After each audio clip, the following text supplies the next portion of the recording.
Hi, my name is Chris Mayo and I would like to ask for £100,000 for a 10% share of Sweet Counter. Sweet Counter is an educational resource company. If I can show you over here, the company is called Sweet Counter because as a teacher I started teaching place value using hundreds, tens and units in the form of jars of sweets. Sweets are children's currency. They understand sweets. They understand if somebody has more sweets than them. And place value underpins the whole of our mathematical system. After the first product, I then went on to design lots more products. They're all double laminated, they're all child-centred, but most of all, they're designed to teach a concept. Down here, we have some cards to teach number bonds to 10. Now 6 and 4, 7 and 3, 8 and 2. Children have to know those number bonds. Now we started off with primary maths, but then we moved into the area of literacy. And if we look at the bottom down here, you can see that we have synthetic phonics, which is the big in thing at the moment. We have the words that the children have to learn, the high frequency words. We moved into foreign languages recently. A nervous Chris Mayo is rambling. She's already over her time limit and she's rapidly losing her audience. Because of the English. This market, I think, is going to be huge, even goes into the adult market. The money that I would like to raise, I would like to use it towards buying in a business development manager. I would like to have them explore the areas that I can't get to. Chris, have you described the actual product? Do you think is that your presentation? That's as such. There was lovely. A little bit more, but I'm afraid we'll probably ask some questions, and hopefully, if you feel we haven't covered it, you have a chance there. Thank you. Haven't covered it. Okay. An exasperated Deborah Meaden has brought Chris's pitch for £100,000 in return for 10% of her Sweet Counter business to a halt. It's not a confidence-inspiring start from the teacher. What I was actually hoping to hear was some numbers. I can give you lots of numbers, but it's the concept. Well, no, actually, you can concentrate very tightly on a set of numbers that explains to me what you've got, which is worth £1 million. Potential.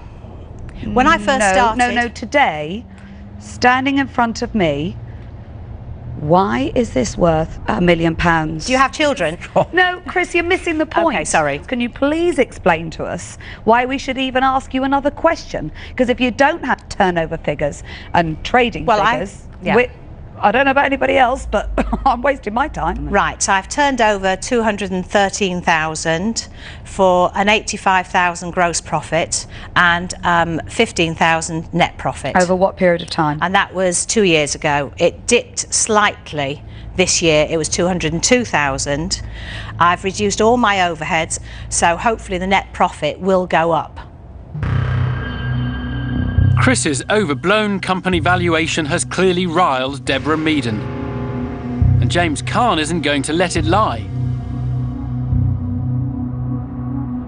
Chris, can you just tell me, how long have you been doing this? I started 10 years ago and I did it for 3 years, but I leased the actual intellectual property rights to another company. And the company had it for 3 years and the numbers didn't add up. Okay, so let's just go back. Hang on. So really 4 years. Okay, did you get paid for the leasing rights? I did. And what did you get for that? Well, no, I got paid 15% royalties. Do you know what they were selling on an annualised basis? Not enough for me, and that's why I got it back.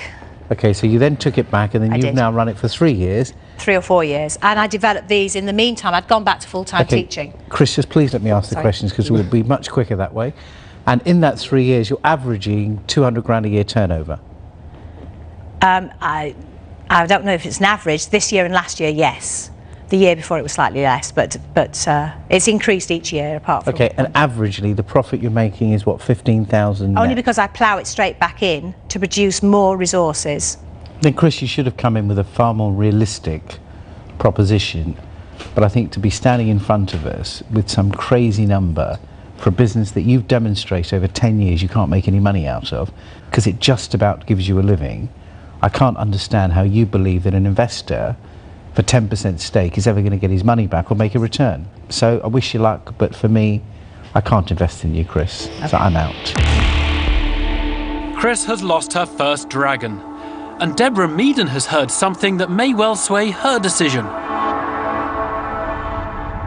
Chris, can I just, I've got one, please, really quick question. This person who sold these under license, were they an individual or were they a big company? They were a company with about 16 people, but no one can do it as well as me at that time.